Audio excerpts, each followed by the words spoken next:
എല്ലാവർക്കും നമസ്കാരം. നമുക്ക് ഇന്നത്തെ പത്രവിശേഷത്തിലേക്ക് കടക്കാം. പതിവ് പോലെ ഇതാണ് ഇന്നത്തെ മലയാള മനോരമയുടെ ഒന്നാം പുറം. പിന്നീട് കേരള കൗമുദിയുടെ ഒന്നാം പേജ്. മാധ്യമം, ഇതാണ് മാധ്യമം. പിന്നെ മാതൃഭൂമി പത്രം. പിന്നീട് നമ്മുടെ ഏറ്റവും പ്രിയപ്പെട്ട ദേശാഭിമാനി. ഇന്ന് നമുക്ക് ദേശാഭിമാനി വെച്ച് തുടങ്ങാം. കഴിഞ്ഞ ദിവസങ്ങളിലൊക്കെ എൻ്റെ സുഹൃത്തുക്കളായ കുറച്ച് സഖാക്കന്മാര് ഈ ദേശാഭിമാനിയെ കുറിച്ച് വളരെ മോശമായ അഭിപ്രായം പറയുന്നു. ദേശാഭിമാനി ഞങ്ങളുടെ ഹൃദയമാണ്, ഞങ്ങളുടെ ചങ്കാണ്, അതുകൊണ്ട് ദേശാഭിമാനിയെ കുറ്റം പറയരുത് എന്നൊക്കെ പറഞ്ഞു. അതുകൊണ്ട് നമുക്ക് ദേശാഭിമാനിയെ കുറ്റം പറയുക എന്നുള്ള പരിപാടി ഇന്ന്, അല്ലെങ്കിൽ ഒരു പത്രത്തെയും കുറ്റം പറയാറില്ല. പത്രങ്ങൾ എങ്ങനെയാണ് വാർത്തകൾ അവതരിപ്പിച്ചത്, എങ്ങനെയാണ് ചില വാർത്തകൾ തിരസ്കരിച്ചത്, ചില വാർത്തകൾ വളച്ചൊടിച്ചത് തുടങ്ങിയ കാര്യങ്ങളൊക്കെയാണ് നമ്മൾ പരിശോധിക്കുന്നത്. ഏതായാലും നമുക്ക് ദേശാഭിമാനിയെ കുറിച്ച്, ഇന്നത്തെ ദേശാഭിമാനി പത്രത്തിൽ നിന്ന് തുടങ്ങാം. ഇതാണ്, എല്ലാവരും കാണുന്നുണ്ടല്ലോ, ഇതാണ് ഇന്നത്തെ ദേശാഭിമാനി പത്രത്തിലെ വരിക്കാർ തന്നെ പലപ്പോഴും ദേശാഭിമാനി തുറന്നു നോക്കാറില്ല എന്നുള്ളതാണ് പറയുന്നൊരു പരാതി. എത്രത്തോളം ശരിയാണെന്ന് അറിയില്ല. അപ്പൊ എല്ലാവരും ഒന്ന് കാണണം. ഇതാണ് ഇന്നത്തെ ദേശാഭിമാനി. ഇതിലെ പ്രധാനപ്പെട്ട മെയിൻ സ്റ്റോറി എന്ന് പറയുന്നത് മാടായി കോളേജിലെ നിയമന തർക്കം തെരുവിൽ തല്ലി കോൺഗ്രസ്. നമ്മുടെ കോഴിക്കോട്ടെ MP ഉണ്ടല്ലോ, രാഘവേട്ടൻ. അപ്പൊ രാഘവേട്ടൻ ചെയർമാനായുള്ള മാടായി കോളേജിൽ അവിടെ നടത്തിയ നിയമനങ്ങളിൽ കോഴ വാങ്ങി, അത് പാർട്ടിയിൽ പെട്ടവരല്ലാത്തവർക്ക് ആ നിയമനം നൽകി എന്നൊക്കെ പറഞ്ഞിട്ട് അവിടെ കോൺഗ്രസ്സുകാർ തമ്മിൽ തല്ലുകയാണ്. ശരി, സ്വാഭാവികമായ ദേശാഭിമാനിക്ക് കിട്ടിയ ഒരു വലിയ ചാൻസ് ആണ്. കോൺഗ്രസ്സുകാർ തമ്മിലുള്ള അടി ദേശാഭിമാനിക്ക് എപ്പോഴും ഒരു വലിയ പലഹാരമാണല്ലോ. അങ്ങനെ ദേശാഭിമാനി അത് മെയിൻ സ്റ്റോറി ആക്കി. കുറ്റം പറയാൻ പറ്റില്ല, നല്ലത്. അപ്പൊ അതിലെ ഹെഡിങ് എങ്ങനെയാണ്? തെരുവിൽ തല്ലി കോൺഗ്രസ്. പയ്യന്നൂരിലും പഴയങ്ങാടിയിലും കോൺഗ്രസ്സുകാർ ഏറ്റുമുട്ടി. ബ്ലോക്ക് കോൺഗ്രസ് പ്രസിഡന്റ് K ജയരാജനെ കയ്യേറ്റം ചെയ്തു. ശരി, ഇനി അടുത്ത വലതുഭാഗത്തേക്ക് തിരിഞ്ഞാൽ എതിരില്ലാത്ത ജയം വെറ്റിനറി കോളേജ് യൂണിയൻ SFIക്ക് എന്ന് പറയുന്ന ഇന്നലത്തെ ഏറ്റവും പ്രധാനപ്പെട്ട വാർത്ത ഇതാണെന്ന് നമുക്ക് മനസ്സിലാക്കണം. വെറ്റിനറി കോളേജിലും SFIക്ക് ഗംഭീര വിജയം. വരുംകാല സഖാക്കന്മാർക്ക് വിപ്ലവ അഭിവാദ്യങ്ങൾ നേരുകയാണ്. ശരി, ഇനി നമുക്ക് അതിനെ താഴോട്ട് വന്നു കഴിഞ്ഞാൽ ഹേമ കമ്മിറ്റി റിപ്പോർട്ടിൽ 32 കേസെടുത്തു എന്നുള്ളതാണ് അടുത്ത വാർത്ത.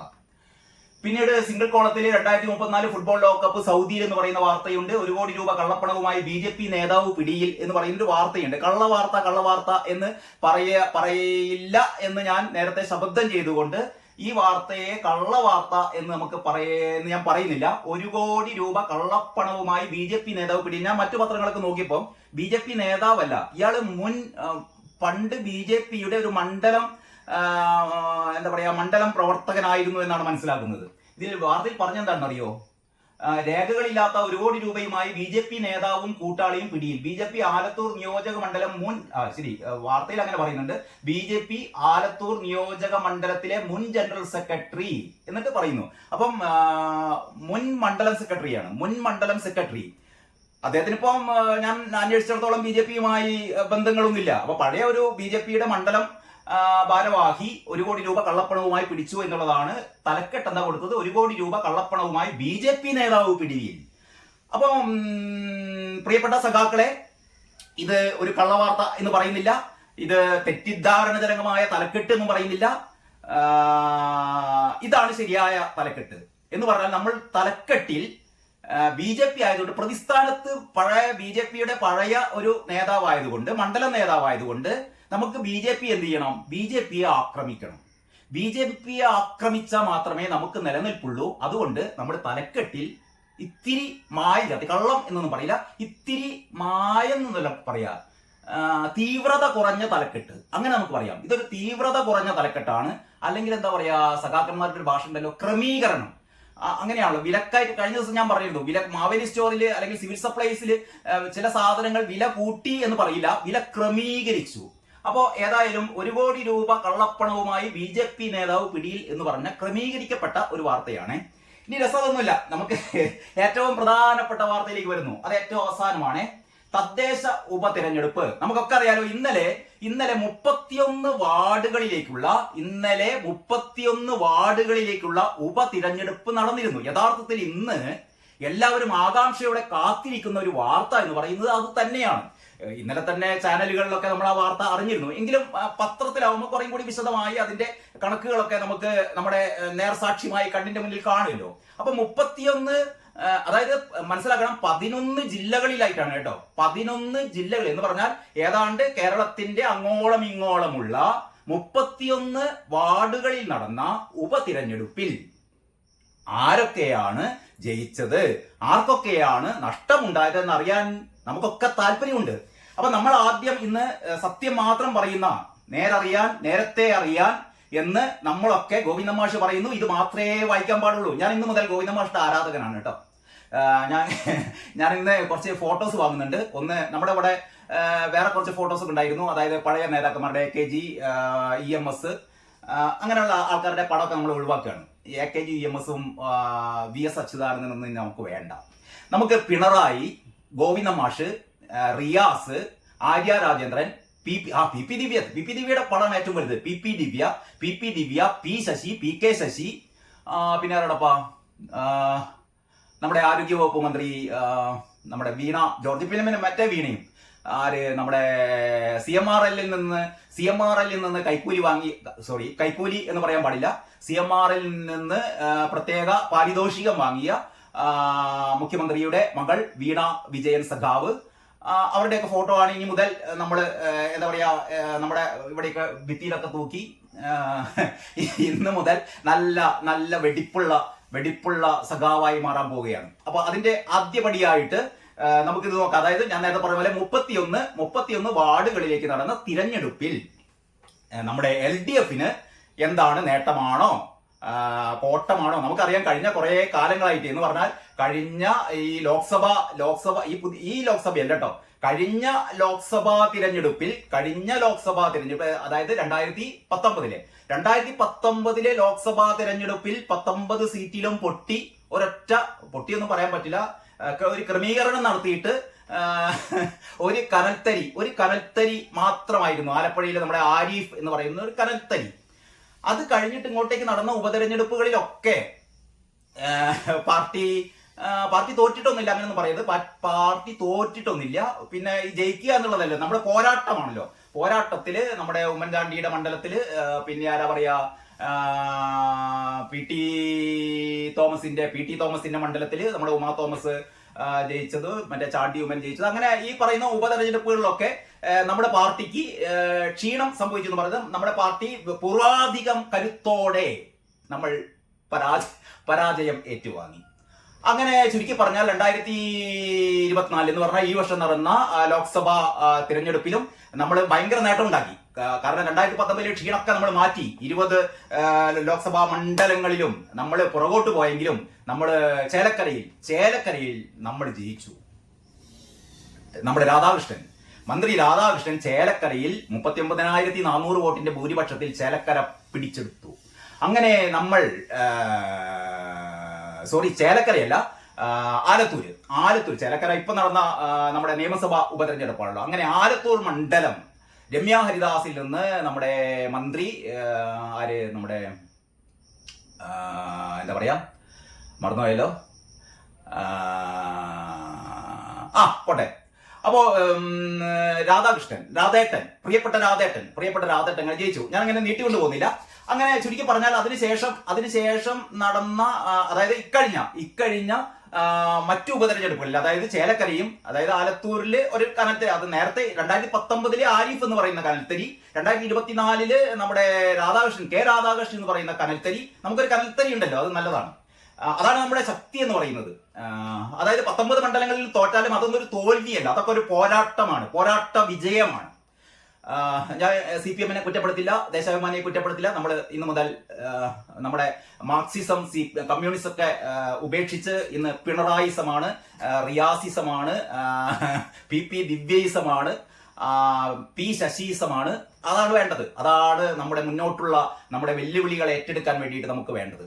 അപ്പം അതിനുശേഷം പിന്നെ നടന്ന ഈ ഉപതെരഞ്ഞെടുപ്പ് അറിയാലോ. വയനാട്ടില് തോറ്റമ്പി, പിന്നെ എവിടെയാണ് നമ്മുടെ പാലക്കാട് തോറ്റ അമ്പി എന്ന് പറഞ്ഞ പോലെ. പക്ഷെ നമ്മൾ അങ്ങനെ തോറ്റ അമ്പി എന്ന് പറയരുത്. കഴിഞ്ഞ പ്രാവശ്യത്തിനേക്കാൾ നമ്മൾ 3-ാം സ്ഥാനത്താണെന്നുള്ളതൊന്നും പ്രശ്നമല്ല. നമ്മുടെ 3-ാം സ്ഥാനം എന്ന് പറഞ്ഞാൽ നമ്മുടെ 1-ാം സ്ഥാനമാണ്. അത് മനസ്സിലാക്കണം.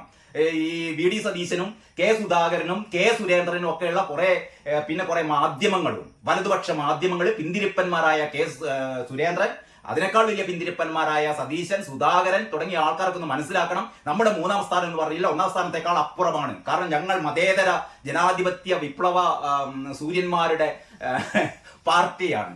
പക്ഷേ നിങ്ങളൊന്ന് മനസ്സിലാക്കണം, കഴിഞ്ഞ പ്രാവശ്യത്തിനേക്കാൾ ഞങ്ങൾക്ക് 800 വോട്ട് കിട്ടി. വലിയ സംഭവമാണ്, ലോക സംഭവമാണ്. ഞങ്ങൾ 3-ാം സ്ഥാനത്തായിക്കോട്ടെ, പക്ഷേ ഞങ്ങൾക്ക് 1-ാം സ്ഥാനത്ത് എത്തുന്നതിനേക്കാൾ ഒരു അഭിമാനത്തോടെ ഞങ്ങൾ പറയുന്നു. നമ്മുടെ എന്താ പറയാ, ഗോവിന്ദ മാഷ് പറഞ്ഞതാണ്, അതേപോലെ പല സഖാക്കളും പറഞ്ഞതാണ്. പാലക്കാട് ഞങ്ങൾ തോറ്റിട്ടില്ല, പാലക്കാട് ഞങ്ങളാണ് മുന്നിൽ. കാരണം കഴിഞ്ഞ തവണത്തേക്കാൾ BJPക്കൊക്കെ നോക്കിയാൽ BJPക്ക് പോയി 2-ാം സ്ഥാനം എന്നൊന്നും പറഞ്ഞിട്ട് കാര്യമില്ല. BJPക്ക് എന്ത് 2-ാം സ്ഥാനം? ഞങ്ങളെ 3-ാം സ്ഥാനം എന്ന് പറഞ്ഞാൽ 800 വോട്ട് കഴിഞ്ഞ പ്രാവശ്യത്തിനേക്കാൾ കൂടുതലായി ഞങ്ങൾക്ക് കിട്ടി. അപ്പോൾ 2 ഇംഗ്ലാബ് വിളിക്കാനൊക്കെ തോന്നുന്നുണ്ട്. പോട്ടെ. അപ്പം ഈ 2019 മുതൽ പാർട്ടി അടിക്കടി ക്രമീകരിച്ച് വിജയം എന്നൊന്ന് പറയുന്നത് ഇല്ലാത്തൊരവസ്ഥയിൽ നമ്മളിനി വരാൻ പോകുന്നുണ്ട് കേട്ടോ. തെരഞ്ഞെടുപ്പ്, ഏറ്റവും പ്രധാനപ്പെട്ട തെരഞ്ഞെടുപ്പ്, പഞ്ചായത്ത് തെരഞ്ഞെടുപ്പ് വരാൻ പോകുന്നുണ്ട് അടുത്ത വർഷം. അത് കഴിഞ്ഞിട്ട് അതിന്റെ അടുത്ത വർഷം പിണറായി വിജയന്റെ മൂന്നാം വരവ് പിണറായി വിജയന്റെ 3-ാം വരവ്. പിണറായി വിജയൻ ആയിരിക്കില്ല മുഖ്യമന്ത്രി മിക്കവാറും നമ്മുടെ പ്രിയപ്പെട്ട റിയാസ് ആയിരിക്കും. റിയാസ് അല്ലെങ്കിൽ PP ദിവ്യ ആയിരിക്കും. PP ദിവ്യ മുഖ്യമന്ത്രി, വേണ്ട റിയാസ് ആയിക്കോട്ടെ. റിയാസ് മുഖ്യമന്ത്രി, PP ദിവ്യ ആഭ്യന്തരമന്ത്രി. പിന്നെ അങ്ങനെ നമുക്ക് വകുപ്പുകളൊക്കെ പിന്നെ വിഭജിക്കാം. ഏതായാലും നമുക്ക് അങ്ങനെയൊക്കെയാണ് നമ്മൾ ചെയ്യാൻ പോകുന്ന കാര്യങ്ങൾ. അപ്പോൾ കാര്യത്തിലേക്ക് വരുന്നു. അതിനുശേഷം ഒരുപാട് തെരഞ്ഞെടുപ്പുകളിലൊക്കെ നമ്മുടെ പാർട്ടി CPM നല്ല വിജയം ഉണ്ടാക്കി. പക്ഷേ നമ്മുടെ എതിർ പാർട്ടിക്കാർ പറയുന്നു അതൊന്നും വിജയമല്ല, പരാജയമാണെന്ന് പറയുന്നു. പക്ഷെ നമ്മൾ സമ്മതിച്ചു കൊടുക്കില്ല, വിജയമാണ്. ഏതായാലും 31 അതായത് 31 വാർഡുകളിലേക്ക് നടന്ന തിരഞ്ഞെടുപ്പിൽ നമ്മുടെ പത്രം സത്യം മാത്രം പറയുന്ന പത്രം, അതാദ്യം പറയും. കള്ളത്തരം പറയുന്ന ഈ എന്താ പറയാ, കേരള കൗമുദി, മാധ്യമം, മാതൃഭൂമി, മനോരമ തുടങ്ങി കള്ളത്തരം പറയുന്ന പത്രങ്ങൾ അവിടെ നിൽക്കട്ടെ. നമുക്ക് ദേശാഭിമാനി നോക്കാം. തദ്ദേശ ഉപതെരഞ്ഞെടുപ്പ് കാണുന്നുണ്ടല്ലോ അല്ലെ? താഴെയാണേ. തദ്ദേശ ഉപതെരഞ്ഞെടുപ്പ് 5 വാർഡ് LDF പിടിച്ചെടുത്തു. 5 വാർഡുകൾ നമ്മൾ പിടിച്ചെടുത്തു. ഈ കസരയിൽ നിന്ന് എണീക്കാൻ തോന്നുന്നുണ്ട്. 5 വാർഡുകൾ, അതായത് 31 വാർഡുകളിലേക്കാണ് തിരഞ്ഞെടുപ്പ് നടന്നത്. നമ്മൾ പിടിച്ചെടുത്തു. ആരിൽ നിന്ന് പിടിച്ചെടുത്തു? നമ്മൾ UDFൽ നിന്ന്, BJPയിൽ നിന്നൊക്കെ പിടിച്ചെടുത്ത 5 വാർഡുകൾ നമ്മൾ പിടിച്ചെടുത്തു. പോരെ? ഇനി മുതൽ CPM പിന്നോട്ട് അടിച്ചു, CPM കനത്തി എന്നൊന്നും പറയണ്ട. ഈ ഉപതെരഞ്ഞെടുപ്പ് എന്ന് പറയുന്നത് 31 വാർഡുകളിലെ ഉപതെരഞ്ഞെടുപ്പ് അല്ല. ഇപ്പം നടത്തിയ ഈ 31 വാർഡുകളിലേക്ക് നടന്ന ഈ ഉപതെരഞ്ഞെടുപ്പ് എന്ന് പറയുന്നത് വരാനിരിക്കുന്ന തദ്ദേശ സ്വയംഭരണ തിരഞ്ഞെടുപ്പിന്റെ ഒരു റിഹേഴ്സലാണ്. കാരണം 11 ജില്ലകളിലായി വ്യാപിച്ചു കിടക്കുന്ന 31 വാർഡുകളിലേക്ക് നടന്ന തിരഞ്ഞെടുപ്പിൽ നമ്മൾ എന്ന് പറയുന്നത് നമ്മൾ സഖാക്കൾ 5 വാർഡുകൾ പിടിച്ചെടുത്തിരിക്കുന്നു. അതാണ് തലക്കെട്ട്. 5 വാർഡ് LDF പിടിച്ചെടുത്തു. ഇനി വാർത്ത നോക്കാമേ. സംസ്ഥാനത്തെ 31 തദ്ദേശ സ്ഥാപന വാർഡുകളിലേക്ക് നടന്ന ഉപതെരഞ്ഞെടുപ്പിൽ 11 വാർഡുകളിൽ LDF വിജയിച്ചു. LDF 11 വാർഡുകളിലാണ് വിജയിച്ചത്. ചില്ലറ കാര്യമൊന്നുമല്ല. LDF വിജയിച്ചത് 11 വാർഡുകളിൽ വിജയിച്ചു. UDFൽ നിന്ന് 4. എന്താ UDF കെ സുധാകരനൊക്കെ കേട്ടോ? കെ സുധാകരൻ, സതീശനൊക്കെ കേട്ടോളൂ. നമ്മുടെ പുതിയ യൂത്ത് കോൺഗ്രസിന്റെ മറ്റേ ആളുണ്ടല്ലോ, രാഹുൽ മങ്കൂട്ടത്തിലൊക്കെ കേൾക്കുന്നത് നല്ലതാണ്. പാലക്കാട് നിങ്ങൾ വിജയിച്ചു എന്ന് പറഞ്ഞ് നിങ്ങൾ അഭിമാനം കൊള്ളൊന്നും വേണ്ട. നിങ്ങളുടെ കയ്യിൽ നിന്ന് നമ്മൾ പിടിച്ചെടുത്തിരിക്കുന്നു. UDFൽ നിന്ന് 4, BJPയിൽ നിന്ന് 1. സുരേന്ദ്രൻ കേൾക്കുന്നുണ്ടല്ലോ അല്ലെ? BJPയിൽ നിന്ന് 1 ഉൾപ്പെടെ 5 വാർഡ് LDF പിടിച്ചെടുത്ു. ഇൻക്ലാബ് സിന്ദാബാദ് വിളിക്കണം നമ്മൾ 4-5 പ്രാവശ്യം. പിന്നെ UDF 16 ഇടത്ത് UDF 16 ഇടത്ത് വിജയിച്ചു. പക്ഷെ നമ്മൾ എത്രയിലാണ്? നമ്മൾ 11 വാർഡുകളിലാണ്. പക്ഷെ അതാണ് വിജയം. നമ്മൾ 11 വാർഡുകളിൽ വിജയിച്ചു. 4 എണ്ണം എവിടുന്ന് പിടിച്ചെടുത്തു? UDFന്റെ അടുത്തുനിന്ന്. എത്രയാണ്? UDFൽ നിന്ന് 4, BJPയിൽ നിന്ന് 1. അങ്ങനെ 5 വാർഡുകൾ നമ്മൾ പിടിച്ചെടുത്തു. UDFന് 16 സ്ഥലത്തെ വിജയിക്കാൻ പറ്റുള്ളൂ. 3 വാർഡ് BJPക്കാണ്, 1 സ്വതന്ത്രനും, 1 സ്വതന്ത്രനും 3 BJPക്കുമാണ്. ഇനി LDF-ൽ CPIM 9, CPI 1, കേരള കോൺഗ്രസ് 1, UDF-ൽ കോൺഗ്രസ് 14, മുസ്ലിം ലീഗ് 2 എന്നിങ്ങനെയാണ് കക്ഷിനില. BJP, SDPI എന്നീ പാർട്ടികളുമായി ധാരണയിലാണ് UDF മത്സരം. പിന്നെ UDF മത്സരിച്ചത് SDPI-യുടെയും പിന്നെ ഈ പറയുന്ന BJP-യുടെയും ഒക്കെ സഹകരണത്താലാണ് UDF മത്സരിച്ചത്. അതുകൊണ്ട് UDF-ന്റെ വിജയം നമ്മൾ കണക്കാക്കിയേ വേണ്ട. കാരണം നമ്മളെന്ന് പറഞ്ഞാൽ ഒരു കാലത്തും പണ്ടൊക്കെ ചിലപ്പോൾ ജമാഅത്തെ ഇസ്ലാമിയായിട്ട് SDPI ഒക്കെ നമ്മൾ ധാരണ ഉണ്ടാക്കിയിട്ടുണ്ടാവും. അത് നമ്മൾ സൗകര്യം പോലെ അതൊക്കെ ചെയ്യും. അതൊന്നും ആരും ചോദ്യം ചെയ്യുന്നു വേണ്ട. പക്ഷെ ഇപ്പം നമ്മൾ SDPIയെ തള്ളി പറഞ്ഞിരിക്കുന്നു, ജമാഅത്തെ ഇസ്ലാമിയെ തള്ളി പറഞ്ഞിരിക്കുന്നു. അതിന്റെയൊക്കെ കാരണങ്ങൾ വേറെ ഉണ്ട്, അത് പിന്നെ പറയാം. അപ്പം അങ്ങനെയൊക്കെയാണ് സ്ഥിതി. കൊല്ലം കുന്നത്തൂർ പഞ്ചായത്തിലെ തെറ്റുമുറി വാർഡാണ് BJP-യിൽ നിന്ന് LDF പിടിച്ചെടുത്തത്. അങ്ങനെ ഈ പിടിച്ചെടുക്കൽ കഥകളൊക്കെ പറയുന്നുണ്ട്. അപ്പം ഇതാണ് യഥാർത്ഥത്തിൽ സംഭവിച്ചത്. 31 വാർഡുകളിലേക്ക് നടന്ന ഉപതെരഞ്ഞെടുപ്പിൽ നമ്മൾ LDF 5 വാർഡുകൾ പിടിച്ചെടുത്തിരിക്കുന്നു. നമ്മൾ ഗംഭീര വിജയം. നമുക്കാകെ 11 നമ്മൾ വിജയിച്ചത്. UDF 16 ഇടത്ത് വിജയിച്ചു, BJP 3 ഇടത്ത് വിജയിച്ചു. അതൊന്നും വിജയമായിട്ട് കണക്കൂട്ടണ്ട, കാരണം അത് SDPI, ജമാഅത്തെ ഇസ്ലാമി ഇവിടെ അന്തർധാരയൊക്കെയാണ്. ഇതാണ് യഥാർത്ഥത്തിലുള്ള ചിത്രം. ഇനി നമ്മുടെ വലതുപക്ഷ മാധ്യമങ്ങൾ ചില കള്ളക്കഥകൾ പറയുന്നുണ്ട്, അത് നമുക്ക് നോക്കാം. അതിലാദ്യം ഇതാ മലയാള മനോരമയിൽ ഇതാ ഉപതിരഞ്ഞെടുപ്പ് ഇങ്ങനെയാണ് കൊടുത്തത്. ഉപതിരഞ്ഞെടുപ്പ് 3 LDF പഞ്ചായത്തുകൾ പിടിച്ചെടുത്ത് UDF. ഇതെന്ത് മലയാള മനോരമ ചെയ്ത പാതകം കണ്ടില്ലേ? അതായത് ദേശാഭിമാനിയിലെ തലക്കെട്ട് എന്ന് പറഞ്ഞാൽ 5 വാർഡുകൾ പിടിച്ചെടുത്തു. 4 വാർഡുകൾ UDF-ൽ നിന്നും 1 വാർഡ് BJP-യിൽ നിന്നും പിടിച്ചെടുത്തിരിക്കുന്നു. പക്ഷേ മനോരമ പറഞ്ഞത് ഉപതിരഞ്ഞെടുപ്പ് 3 LDF പഞ്ചായത്ത് വാർഡല്ലോ, 3 LDF പഞ്ചായത്തുകൾ പിടിച്ചെടുത്ത് UDF. ഇനി സ്റ്റോറി എങ്ങനെയാണെന്ന് നോക്കാം. തദ്ദേശ സ്ഥാപന ഉപതെരഞ്ഞെടുപ്പിൽ LDF-ന്റെ 3 പഞ്ചായത്തുകളിൽ UDF ഭരണം പിടിച്ചു എന്ന് പറഞ്ഞാൽ 3 പഞ്ചായത്തുകളില് LDF-ന് ഭരണം നഷ്ടമായി എന്ന് പറഞ്ഞാൽ ആ 3 പഞ്ചായത്തുകള് UDF ഭൂരിപക്ഷം എന്ന് പറഞ്ഞാൽ അവിടുത്തെ ഓരോ വാർഡ് മെമ്പർമാർ വിജയിക്കുകയും അങ്ങനെ അവിടെ കക്ഷിനില മാറുകയും അങ്ങനെ 3 പഞ്ചായത്തുകളിലെ LDF ഭരണം നഷ്ടമായി. തദ്ദേശ സ്ഥാപന ഉപതെരഞ്ഞെടുപ്പിൽ LDF-ന്റെ 3 പഞ്ചായത്തുകളിൽ UDF ഭരണം പിടിച്ചു. തൃശൂർ നാട്ടിക, ഇടുക്കി കരിമണ്ണൂർ, പാലക്കാട് തച്ചമ്പാറ പഞ്ചായത്തുകളിൽ എവിടേക്കാണ്? തൃശൂരിലെ നാട്ടിക, ഇടുക്കിയിലെ കരിമണ്ണൂർ, പാലക്കാട് തച്ചമ്പാറ പഞ്ചായത്തുകളിൽ LDF-ന്റെ ഓരോ സിറ്റിംഗ് സീറ്റ് UDF പിടിച്ചെടുത്തതോടെയാണ് ഭരണമാറ്റത്തിന് കളമൊരുങ്ങിയത്. ഭരണം തന്നെ മാറിപ്പോയി 3 പഞ്ചായത്തുകളിൽ. നമ്മുടെ പത്രം പക്ഷേ അതൊന്നും പ്രശ്നമല്ല. ഭരണം നമുക്ക് 3 പഞ്ചായത്തുകളിൽ ഭരണം പോയാലും വേണ്ടിയില്ല, നമ്മൾ 4 UDF-ന്റെ സീറ്റും 1 BJP-യുടെ സീറ്റും പിടിച്ചെടുത്തിട്ടുണ്ടല്ലോ. നമ്മുടെ സീറ്റുകൾ ആര് പിടിച്ചെടുത്തു എന്ന് ദേശാഭിമാനി പറഞ്ഞിട്ടില്ലേ? അത് ചിലപ്പം മനോരമ പറയും, നോക്കാം. ഉപതെരഞ്ഞെടുപ്പ് ഫലം ഒറ്റ നോട്ടത്തിൽ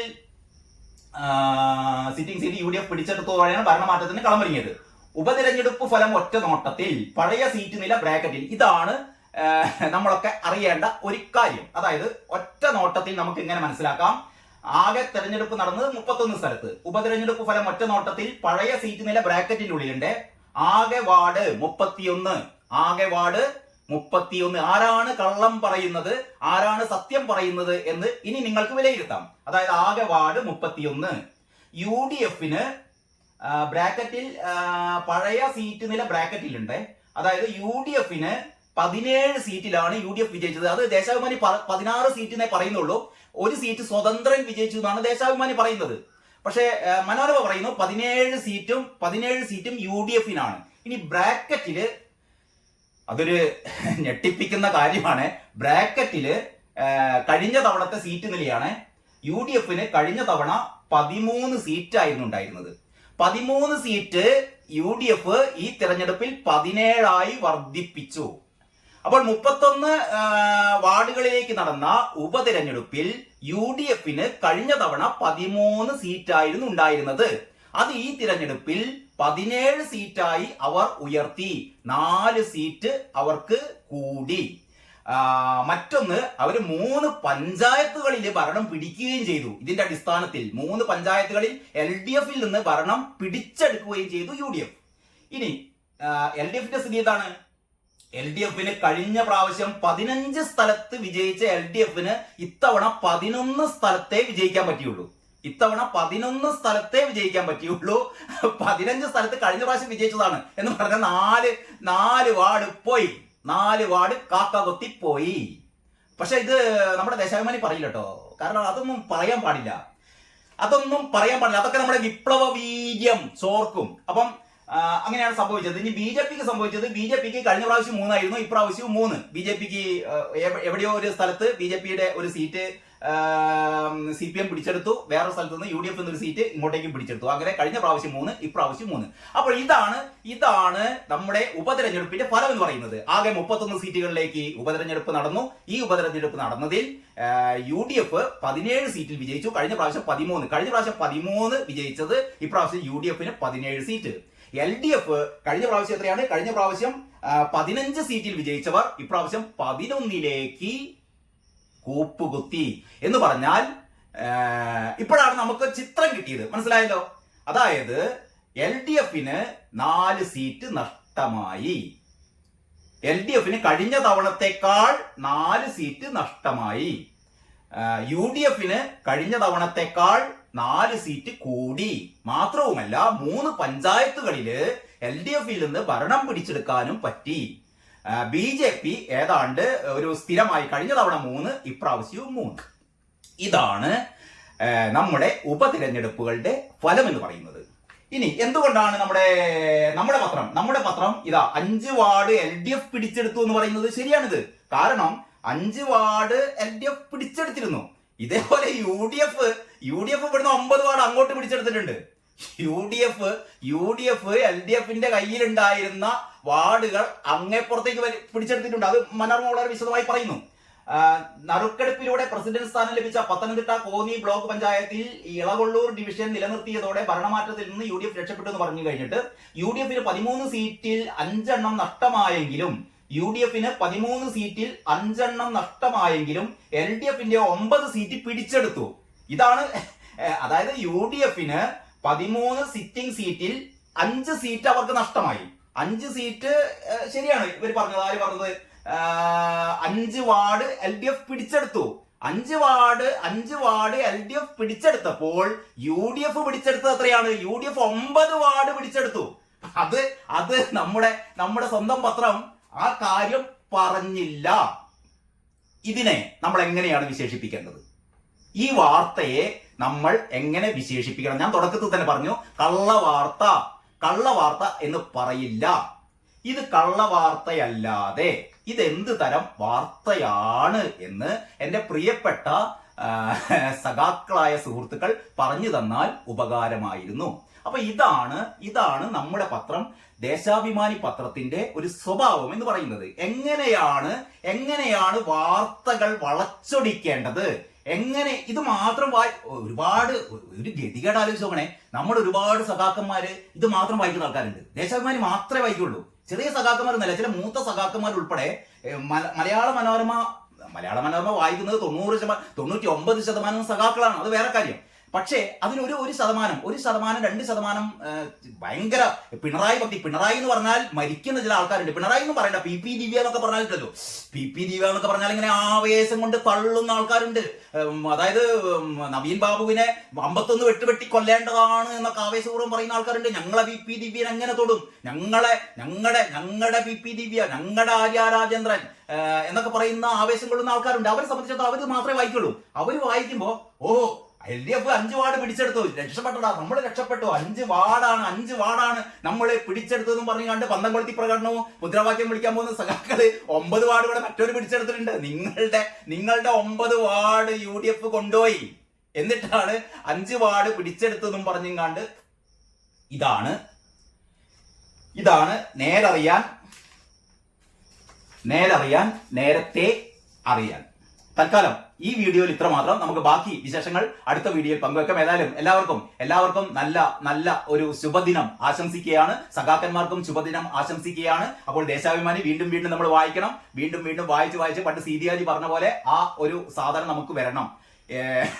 ആ ഒരു സാധനം മൊത്തം പറഞ്ഞാൽ കോൾമയർ നമ്മൾ ഇങ്ങനെ കോൾമയർ കൊള്ളണം എന്നാണ് പറയുന്നത്. സീരിയൽ പറഞ്ഞ എന്താണെന്ന് ഞാൻ പറഞ്ഞു കഴിഞ്ഞാൽ അത് അശ്ലീലമായി മാറും. എന്തായാലും ആ പറഞ്ഞ സാധനം ഇത് തന്നെയാണ്.